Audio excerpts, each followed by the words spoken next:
Bueno, al cabo del año o de los 2 años, depende del periodo que usted va a pagar el televisor, usted decidió que al final no quiere terminar de pagar el televisor. ¿Por qué? Por situaciones de capricho, simplemente porque perdió el trabajo, simplemente porque tiene una situación personal que tiene que usar el dinero para otra cosa y usted decidió no pagar el televisor. ¿Qué sucede en este caso? La entidad que le vendió el televisor a usted no va a ir a su casa a quitarle el televisor que no fue pagado por usted. No, negativo. Esa entidad tiene en su almacén 500 televisores como el suyo. Esa entidad vende televisores diariamente. Por lo tanto, que una persona falle en el pago del televisor no es importante para ella. Simplemente sí es importante, pero sin embargo sí es importante para usted. ¿Cómo esta entidad va a actuar sobre usted? La entidad va a tratar por todos los medios de que usted pague completo el valor del televisor. Pero al final, el televisor es un medio que no vale la pena tener querellas legales por él. Por lo tanto, la entidad financiera, si usted decide no pagarlo, simplemente eh, lo que hace es que intenta varias veces comunicarse con usted para ver si usted puede pagar. Si al final, de luego de varios intentos, usted decide no pagar, esta entidad preserva su deuda, esta entidad preserva sus intereses, que como les recuerdo, había sido cero, pero una vez que usted cayó en la rotura del contrato y no pagó el televisor, se empiezan a acumular los intereses X. Puede ser que los intereses que esta compañía le aplique a usted sea el 20% del valor total del televisor. Todo eso se empieza a acumular. El 20% del valor que todavía usted debe. Usted va a estar contento porque tuvo un televisor que no pagó nada o pagó solamente la mitad y lo está viendo en su casa, lo está disfrutando. Pero tiene que tener en cuenta de que su historial crediticio, a partir del momento que usted negó la deuda, se vio afectado.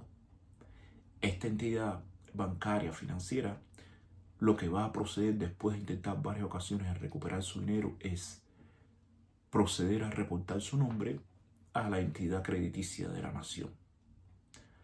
Al esta entidad reportar su nombre aparece en el historial crediticio de la nación con una marca. Quiere decir que su crédito está afectado y a partir de este momento, donde quiera que usted va a pedir un crédito, va a ser negado. No simplemente negado, sino que en algunas ocasiones le van a aprobar el crédito, pero le van a subir los intereses. Por ejemplo, si usted va a pedir a comprar un carro, que el carro vale $10,000 y el interés del carro es del 5%, para una persona normal, como lo era usted antes de usted destruir su crédito. En este caso, cuando usted va a comprar el carro, el precio del carro no va a variar, va a seguir siendo $10,000. Pero como usted no tiene crédito para coger el carro a crédito a pagar en 7 años, porque su crédito está destruido, usted tiene varias opciones. Una de ellas es venir con los $10,000 efectivos y comprar el carro. Ahí no va a tener que pagar intereses. Otra forma es aplicar por un crédito, y al usted aplicar por un crédito en este dealer del carro, el dealer va a darse cuenta de que su nombre está marcado como que usted no paga y su historial crediticio está en el rojo, o sea que no es viable. Esta entidad generalmente no le va a negar el carro, a no ser que su crédito esté muy malo. Esta entidad simplemente le va a subir los intereses. Si para la persona antes que usted el interés fue del 5%, ahora usted va a comprar el mismo carro al mismo precio, pero el interés para usted va a ser el 10%. Usted va a pagar el doble de interés a la otra persona simplemente porque usted no tiene buen crédito. ¿Ve?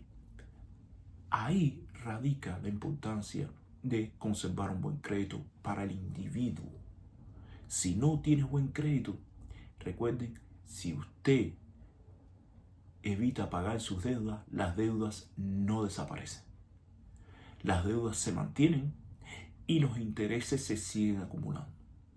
Depende del tiempo que usted deje pagar su deuda, puede pasar que en un periodo determinado usted deba más dinero de interés que dinero del principal.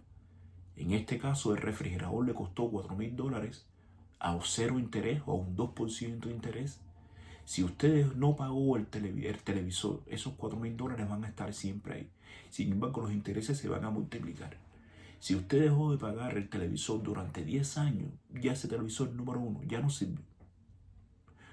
Número 2, el principal todavía está ahí. Están los $4,000 que usted va a tener que pagar.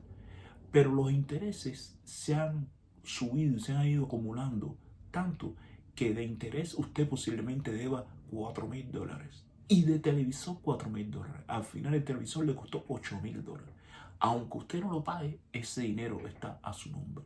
Hasta que usted no cancele esa deuda, ningún deudor, ninguna persona con poder de crédito le va a prestar a usted dinero o le va a vender ninguna mercancía. Por lo tanto, usted en este caso está marcado negativamente. No va a poder evolucionar porque no hay forma en esta sociedad generalmente en que una persona pueda vivir de acuerdo a sus necesidades con el salario que gana. Las personas viven en las sociedades del primer mundo generalmente a crédito, con un crédito responsable y balanceado para poder vivir una vida normal. ¿Ok? Eso es en el plano individual. En el plano de los países funciona de la misma forma. Los países, para desarrollarse, los países piden crédito, ya sea las instituciones financieras nacionales como fondos monetarios internacionales, bancos e instituciones financieras internacionales, que le prestan dinero a través de crédito a los países. Recuérdense, a nivel de gobierno pasa como a nivel individual. Generalmente el dinero efectivo no se mueve. Se mueve todo a través, la mayoría de las cosas a través de crédito. Por eso, por lo tanto, cada individuo tiene un historial de crédito registrado, como cada país tiene un historial de crédito registrado. Cada país tiene una clasificación de su crédito que le da la posibilidad de recibir o no créditos por entidades financieras. Por lo tanto, es muy importante para los países conservar el historial crediticio internacional, porque es la base del desarrollo. Ahora bien, en algunas situaciones hay países que no son demócratas, hay países que son totalitarios y generalmente son países del tercer mundo. Estos países, al tener cambios bruscos de gobierno, como golpes de Estado, etc., las personas, los gobiernos nuevos que realizan golpes de Estado, revoluciones, asumen la presidencia de repúblicas y países.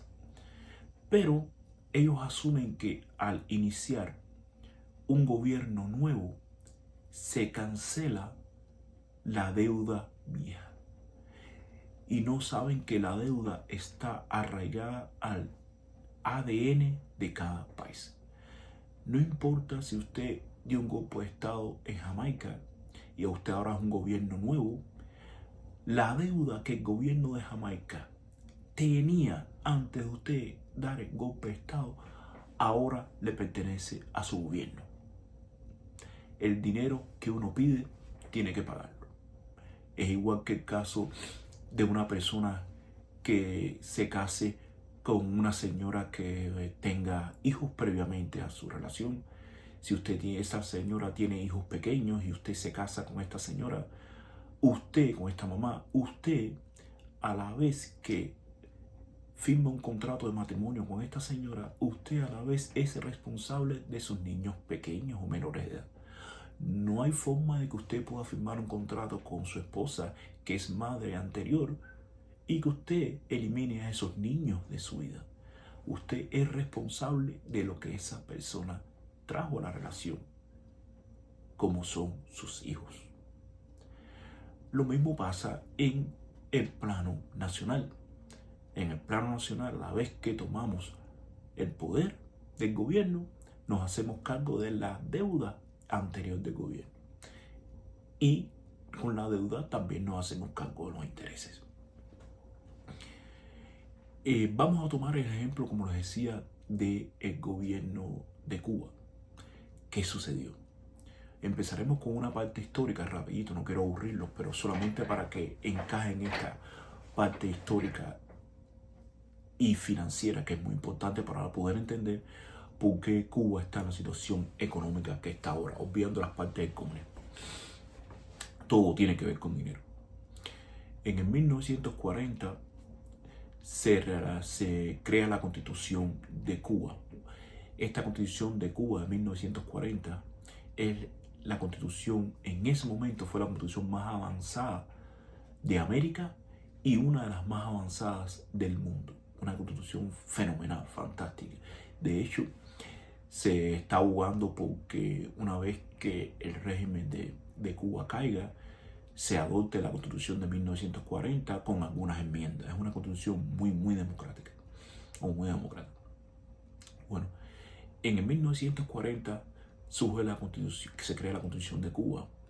En el 1948 se crea el Banco Nacional de Cuba. Banco Nacional de Cuba es el banco que rige todas las actuaciones económicas gubernamentales, la economía, la moneda del país, etc. Se crea el Banco Nacional de Cuba. Y en 1950 empieza a operar el Banco Nacional de Cuba, con sus créditos, sus préstamos, etc. Cuba empieza a adquirir deuda. No es que empiece a adquirir deuda Cuba en 1950. Cuba como gobierno ya tenía sus deudas desde que se fundó como república a finales del siglo XIX. Pero vamos a enfocarnos en esta parte después del año 1950, cuando empieza Cuba a cambiar. Después de construido o creado el Banco Nacional de Cuba, empiezan a funcionar el banco como banco central regulador de las finanzas de Cuba. Y Cuba empieza a desarrollarse a un nivel extremo. Recuerden, Cuba era la economía más potente de Latinoamérica e incluso Cuba era tan potente como muchos estados del sur de Estados Unidos. Así era la economía de Cuba. En otros capítulos les explicaré todos los desarrollos de la República de Cuba antes de 1959. Pero bueno, vamos a enfocarnos en esto, en la década del 50. Luego de que Cuba pasa por la crisis y la guerra civil de Cuba con el movimiento 26 de julio en contra de Fulgencio Batista, etc. Una vez que Fidel toma el poder, que entra a la ciudad de La Habana y toma el poder de la República, que el presidente de Cuba, Fulgencio Batista, que sin duda ninguna era un dictador también, Fulgencio Batista se escapa de Cuba y abandona la presidencia. Fidel toma el gobierno de Cuba. Le llamamos revolución en Cuba, pero simplemente fue un golpe de Estado. Pero quiero recordarles que Fidel no fue presidente de Cuba inmediato. Muchas personas no conocen, muchos cubanos no conocemos esta historia, pero realmente Fidel no fue el presidente de Cuba desde su inicio. Fidel fue solamente el primer ministro. Pero, ¿qué hizo Fidel al tomar el cargo de primer ministro de Cuba? Fidel otorga más poderes ejecutivos al cargo de primer ministro que al cargo de presidente. Hubieron varios presidentes antes de Fidel de Cuba. Hubieron varios presidentes mientras Fidel fue primer ministro.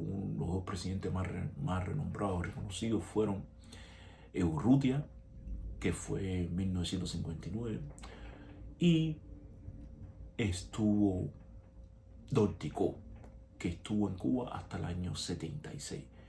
Mientras estos dos presidentes estaban, Fidel Castro controlaba la política y la economía de Cuba como primer ministro. y asume como presidente del Consejo de Estado de Ministros de Cuba en el año 1976. Por lo tanto, desde el año 59 hasta el 76, Fidel no fue presidente del Consejo de Ministros, solamente fue primer ministro de Cuba. Muchas personas piensan que Fidel fue el presidente de Cuba inmediatamente después de la revolución o del golpe de Estado de Fidel, pero no fue así. Pero siempre estuvo en el poder desde el año 1959. Una vez que Fidel da el golpe de Estado y asume la República de Cuba, tanto de primer ministro como después de presidente en 1976, Cuba tenía una deuda.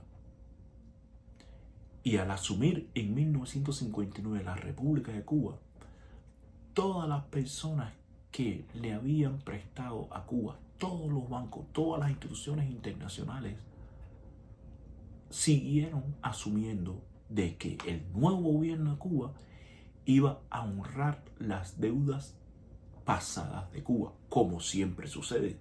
Por eso existen las elecciones democráticas o demócratas. Cuando la democracia actúa y las ruedas de la democracia funcionan, se eligen a dirigentes y estos dirigentes asumen el cargo. Asumir el cargo de una nación significa que asumen todas las responsabilidades previas y futuras de esa nación mientras ellos están a cargo. No puede ser que un presidente asuma una república o un país y solamente asuma las responsabilidades de su mandato. Negativo. Tiene que asumir las responsabilidades que le entregaron. Por eso se hace la transferencia de cargo. Una vez que Fidel asume como primer ministro y funcionan varios presidentes, como les dije, Urrutia, Dorticó, como títeres en este periodo del 59 al 76, empiezan a realizar en Cuba medidas autoritarias y cancelar directamente el historial crediticio de Cuba a través de la confiscación y nacionalización de empresas. A la vez que Fidel empezó a nacionalizar las empresas capitalistas, no todas eran americanas, pero las empresas capitalistas de Cuba, porque Cuba era un país capitalista y próspero, el historial crediticio de la nación empieza a sufrir. ¿Por qué? Porque al uno nacionalizar las empresas, estas empresas, muchas fueron indemnizadas, pero a un valor sub-cero, de acuerdo al valor que tenían las empresas, un valor irrisorio. Simplemente fueron arrebatadas, no llamemos nacionalizar, porque a la hora de nacionalizar quiere decir que muchos países hacen eso, no solamente Cuba, pero quiere decir que la remuneración de un gobierno hacia una empresa que fue nacionalizada es equitativa al valor de la empresa. No puedes nacionalizar una empresa simplemente dándole el 10 o el 5 o el 1% del valor de sus activos. Eso al final es robo. Pero bueno, enfoquémonos en este periodo de la nacionalización. Al empezar a nacionalizar todas las empresas y Cuba declarar el carácter socialista de la revolución, se ve afectado una de las cosas principales, que es el historial crediticio de Cuba. ¿Por qué? Porque no hay forma en esta vida que una entidad socialista pueda seguirle el ritmo al capitalismo. No funciona. El capitalismo es un sistema que ha sobrevivido durante siglos. Es un sistema, no es un juego. No podemos jugar al capitalismo. El que juega al capitalismo fracasa. El capitalismo es un sistema social que es el sistema social más efectivo, tanto social como económico, en la historia de la humanidad. No se puede jugar a él, o se es o no se es. En el caso de Cuba, asumir el carácter socialista prácticamente va en contra del capitalismo, va en contra de la economía de la plusvalía. Por lo tanto, empieza a faltar a los pagos de las deudas externas de Cuba hasta ese momento. Imagínese usted, Cuba en un periodo de 10 años destruye la economía de Cuba. La economía de Cuba prácticamente pasa de ser una economía próspera a ser una economía del tercer mundo en decadencia. Por lo tanto, si tú no tienes un Producto Interno Bruto que vaya a la paz con la economía de tu país empieza a ir hacia atrás y va a llegar un momento que va a llegar a la bancarrota. Si tú no tienes producción que puedas exportar, tu país va a la bancarrota. Nunca puede ser más la importación de un país que la exportación. Cuando un país importa más de lo que exporta, como generalidad, es una fórmula que fracasa. Por eso los países del primer mundo, los países desarrollados, tienen una economía de exportación bien fuerte y bien sólida. Porque al exportar tanto, el Producto Interno Bruto de ellos aumenta. E importan lo que es realmente necesario, porque todos los países tienen que importar. Pero en sistemas económicos, en macroeconomía, no debe ser muy superior la importación a la exportación de un país, si no la fórmula fracasa y colapsa.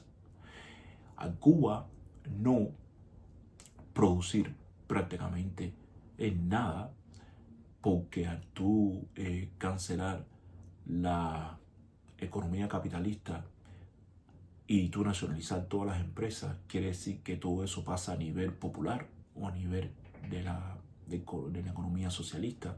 Y la economía socialista no es una economía que produce, es una economía que simplemente la producción que hace es repartida entre los bienes sociales y no es usada para el beneficio y prosperidad de la nación. Al realizar esto, empieza a colapsar la economía de Cuba, debido a que si no tienes un nivel de producción grande, debido a que todas tus empresas se fueron o tú las nacionalizaste, las deudas que Cuba había incurrido antes de la toma de poder de Fidel siguen aumentando. ¿Por qué? Porque no había forma de pagarla y llegar a un consenso con los acreedores. Muchos acreedores fueron expropiados de sus propiedades y les nacionalizaron las empresas y no fue una cosa muy justa. Por lo tanto, Cuba empieza a faltar a sus pagos. Y recuérdense, les ponía el ejemplo del plano individual para que puedan entender que no porque dejemos de pagar nuestras deudas, las deudas desaparecen. A partir del año 1959, Cuba empezó a caer en una deuda extrema, una deuda externa. La deuda externa de Cuba empezó a multiplicarse debido a que el Producto Interno Bruto de Cuba empezó a bajar, las exportaciones de Cuba empezaron a disminuir.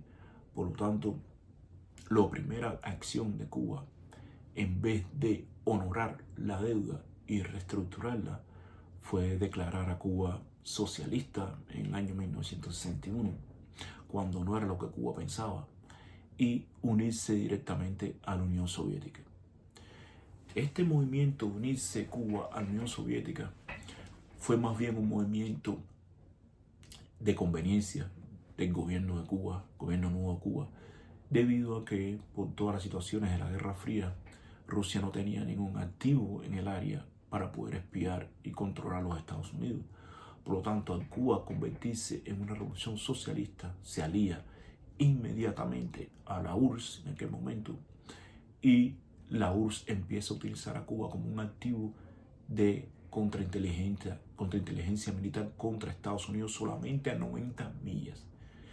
Y Rusia veía a Cuba como el activo que podría iniciar, que de hecho así fue, iniciar una revolución socialista y expandirla en el área.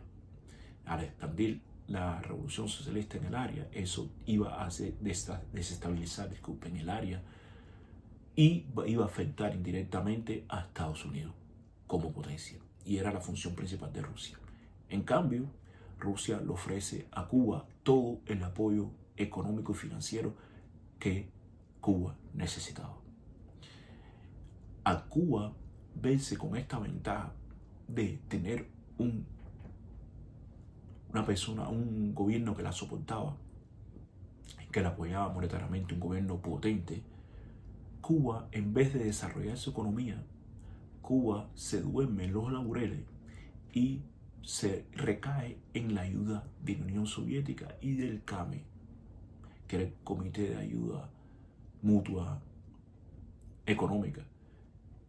Este comité era una unión de los países de Europa del Este que eran socialistas o comunistas gobernados por la URSS, que tenían una ayuda mutua económica, entre ellos se ayudaban. En este caso Cuba, como estaba en el Caribe, pero era socialista, recibía muchas prebendas de este CAME. Por lo tanto, en las prebendas existían préstamos crediticios a largo plazo, existían perdón de créditos antiguos y créditos modernos, existían intercambios de productos a precios irrisorios, aranceles irrisorios. O sea que principalmente Cuba vivía de la economía de la Unión Soviética, de la ayuda que la Unión Soviética le prestaba a Cuba debido a la ayuda monetaria, como la ayuda de inteligencia militar, como la ayuda de prebendas en créditos. Y a Cuba estar en esta situación, Cuba vendía simplemente información sobre Estados Unidos y control del área a Unión Soviética. Unión Soviética mantenía efectivos rusos sobre la isla y a la vez le pagaba de forma de crédito, de cambio, ayudas económicas, etc. A Cuba declararse socialista y estar tantos años a razón de la ayuda de la Unión Soviética y el CAME, Cuba no desarrolla su economía. Cuba no paga las deudas que incurrió, porque Cuba pidió mucho dinero. Imagínense, una revolución nueva necesita dinero. Por lo tanto, muchas personas le prestaron dinero a Cuba, aunque muchas naciones no reconocieron a Cuba como país, otras sí. Y las entidades internacionales, muchas le prestaron dinero a Cuba para que Cuba pudiera salir adelante. O sea que quedamos en que Cuba ya tenía una deuda anterior, la deuda externa anterior. Cuba recae en deudas contemporáneas en ese momento. O sea que eso se lo suma a la deuda externa y se le suman a los intereses que estaba pagando. No, por mucha ayuda que recibiera Cuba de la Unión Soviética, es imposible porque tenía que honorar las deudas que tenía, más las deudas que Cuba había acarreado después de tomar el poder para poder levantar el país o sobrellevar el país que había tomado. Una vez que estas deudas, como les decía, mismo caso del individuo que no paga el refrigerador, una vez que estas deudas fueron acarreando intereses, llegó un momento que la deuda de Cuba era inmensa. Era inmensa porque Cuba dejó de cumplir contratos, Cuba dejó de pagar intereses y al suceder esto, donde el gobierno de Cuba se da cuenta de que es imposible que Cuba, sin una industria de exportación, una industria desarrollada como la que tenía antes del 59, pudiera honorar estas deudas y pedir crédito a las entidades internacionales para poder modernizar su país y vivir de una forma digna a los ciudadanos cubanos, en vez de hacer lo que hacen las entidades capitalistas, que es renegociar las deudas en general, Cuba opta por declarar la deuda externa de Cuba como impagable. Es incobrable. Me acuerdo, en 1985, Fidel en un discurso declaró la deuda de Cuba que era impagable e incobrable. Y les voy a leer cómo expresó esto Fidel Castro en un discurso. Y de ahí veremos cómo Cuba empezó su declive acelerado. ¿Okay? Les voy a leer exactamente lo que dijo Fidel Castro.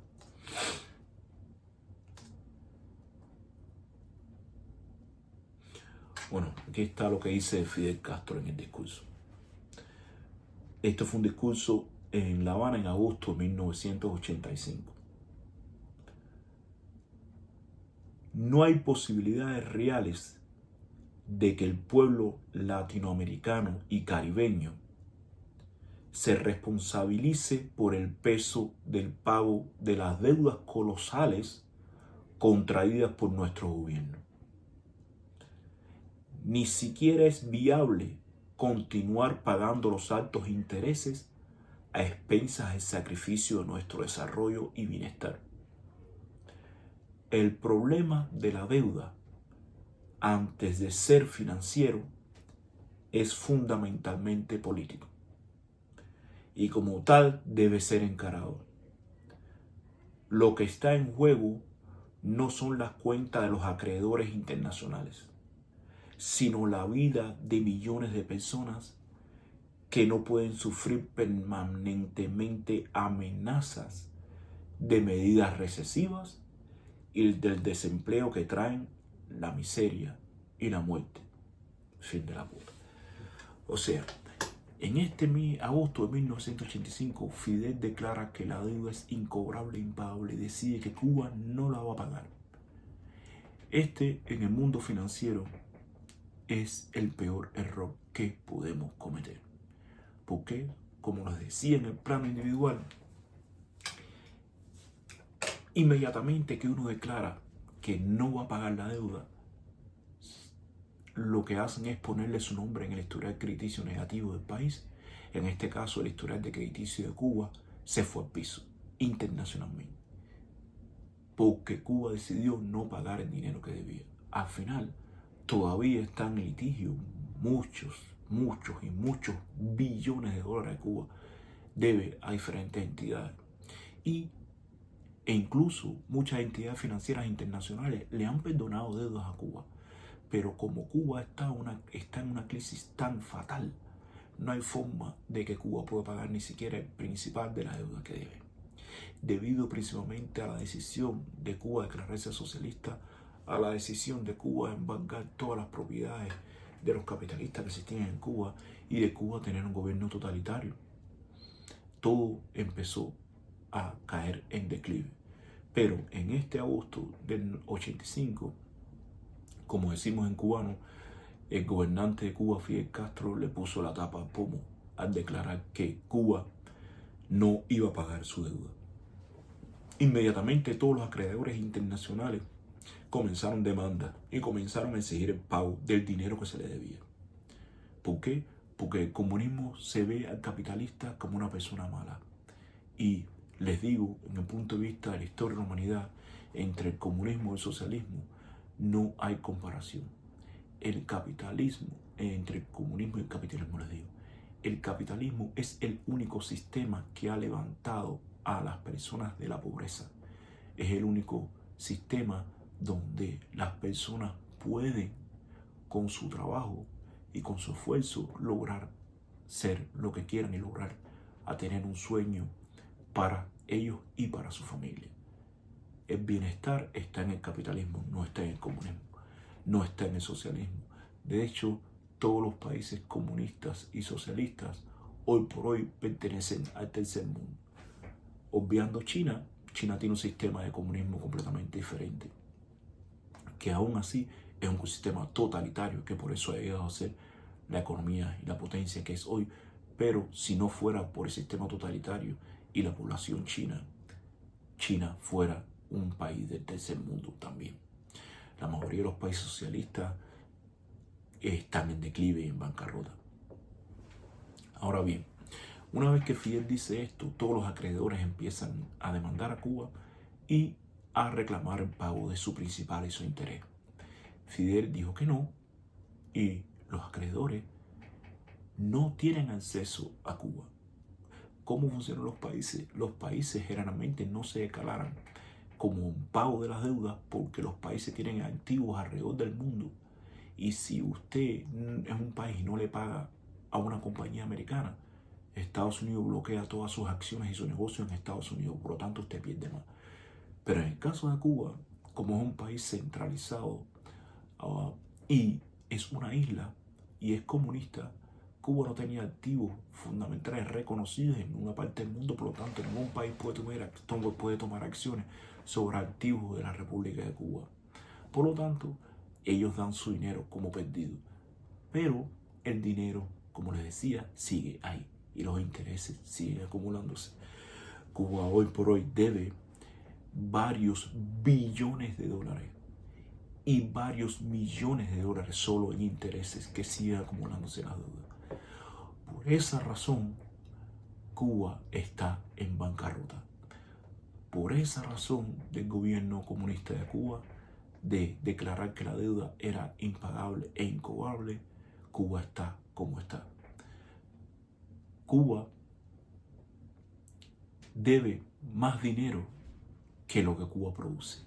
El Producto Interno Bruto de Cuba nunca va a alcanzar, si seguimos con el sistema, el nivel necesario para pagar sus deudas. Y como quiero aclararles que ningún país está fuera de deuda. Todos los países tienen deudas, pero son deudas sanas, que son deudas pagables con el tiempo. Al Cuba realizar esta acción de bloquear las deudas y declararse como bancarrota y no pago de las deudas, todas las entidades y bancos financieros internacionales declararon a Cuba como no solvente. Lo mismo que le pasaba al individuo. A estas entidades internacionales declarar a Cuba no solvente quiere decir que la única forma que Cuba puede comprar petróleo, medicina, comida, todos los activos y efectivos que Cuba le hace falta para desarrollar su país o mantener una vida estable, como Cuba no tiene crédito porque no tiene confiabilidad, el mundo no confía en Cuba. Como Cuba no tiene esa posibilidad que tienen las naciones mundiales de moverse a golpe de crédito, porque el crédito solamente se lo da la fidelidad de su pago, a Cuba no tener esto y estar en desfalco o en bancarrota, la única forma que Cuba puede comprar cosas para su nación es con dinero en efectivo. Cuba, si quiere comprar un barco de petróleo, a no ser que se lo regale Venezuela o Rusia, que en este caso por el punto de vista de Rusia ya no regala nada, es un país capitalista. Si Cuba quiere comprar bancos de petróleo, quiere comprar medicina, quiere comprar lo que sea para su población, Cuba tiene que hacerlo con dólares. Y eso es imposible que una persona pueda sobrevivir, porque si tu Producto Interno Bruto es menor que la cantidad de dinero que tú necesitas para vivir, estás mal. Si tu salario es mucho menor que la cantidad de dinero que tú necesitas para vivir mensualmente, estás mal. Vas a ir a bancarrota en un periodo determinado. Eso es lo que le está sucediendo a la nación de Cuba. Aparte de que el gobierno totalitario tiene a Cuba en la miseria, principalmente es esto. ¿Por qué? Porque capitalista es. Si Cuba tuviera dinero, si el historial crediticio de Cuba fuera positivo, los bancos y entidades financieras internacionales aún le prestarían dinero a Cuba. Pero el gran problema de Cuba fue que asumió la identidad socialista y a la vez canceló el historial crediticio de su país. Por lo tanto, Cuba no tiene credibilidad. Nadie en esta vida le presta dinero a Cuba y no quieren invertir directamente en Cuba. ¿Por qué? Simplemente porque, como le decíamos al principio, en el caso del individuo que compró el refrigerador y no pagó, cuando fue a comprar otro refrigerador a otra tienda, se lo negaron porque no tiene historial crediticio. La única forma que ese individuo podía tener otro refrigerador era pagando con efectivo. En el caso de Cuba es lo mismo. La única forma de que Cuba puede comprar algo es con efectivo. Y si tú no tienes una economía sólida, es imposible que tu Producto Interno Bruto sea potente como para adquirir dólares en efectivo suficiente para mantener un país. Por lo tanto, por defecto, tu país está en bancarrota. Por defecto, tu país va a pasar hambre. Por defecto, la estructura civil y de ingeniera y de arquitectura de tu país se va a destruir. Por defecto, la economía de tu país en general se va al piso. Por defecto, cuando viene la miseria, la moral de los ciudadanos decae. Nunca podemos aceptar de que digan que la persona que es pobre es decente y la persona que es rica no es decente. Negativo. La persona es persona. Los valores de la persona no tienen nada que ver con el dinero. Tienen que ver simplemente con los valores inculcados a esta persona. Por lo tanto, si nos dedicamos a evaluar los valores de las personas, las naciones, de acuerdo con riqueza, cometemos un error. Cuba está en la miseria por errores que cometió el gobierno de Cuba. Trajo a una nación en vías de desarrollo próspera y una de las mejores naciones de América, la trajo a la miseria. Simplemente por esta razón. Si no pagas tus deudas, vas a bancarrota. No será en 10 años, será en 10, 15, 20, 30, pero tu país va a colapsar. Esa es la gran razón por la que el gobierno de Cuba tiene al pueblo así. El pueblo de Cuba no tiene nada simplemente porque el gobierno comunista de Cuba decidió ser más inteligente que nadie y no pagar sus deudas. Al no pagar sus deudas, todos los bancos, los créditos internacionales se les cierran, incluso el de los amigos, y tiene que comprarlo todo en dólares en efectivo. Y al no tener un Producto Interno Bruto, no una industria de exportación fuerte, no puede recaudar tantos dólares, por lo tanto, va de peor en peor. Espero que hayan entendido este programa sobre la explicación de por qué la nación de Cuba está en una de las razones por qué es la que está así, que es cuestiones principalmente económicas, y después explicaremos en otro episodio lo que significó el comunismo para el detrimento de la República de Cuba. Muchas gracias, suscríbanse al show y nos vemos en el próximo episodio.